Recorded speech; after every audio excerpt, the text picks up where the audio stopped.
अमरावती जिल्ह्याच्या तिवसा तालुक्यातील मोझरी इथं एसटी बसेसला थांबा नव्हता। यामुळे प्रवाशांची मोठी गैरसोय होत होती।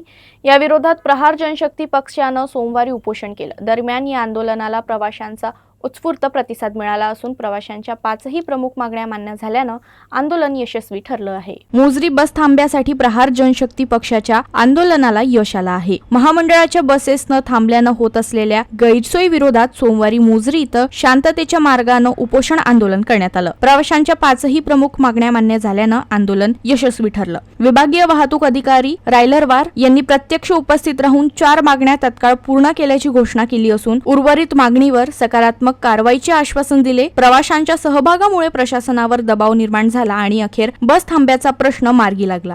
त्या गाड्या या तीर्थक्षेत्र स्थळी आल्या पाहिजे याची आम्ही मागणी घेऊन आम्ही उपोषणाला बसलेलो आहे। आज सकाळी अधिकारी येऊन गेले, अधिकाऱ्यांनी त्या मान्य केल्या। काही ठिकाणी अधिकाऱ्यांची नेमणूक केली। मोझरीच्या बायपासमधून जाणाऱ्या गाड्या आता यायला लागल्या मोझरीला, परंतु आजही आमचा त्यांच्यावर विश्वास नाही।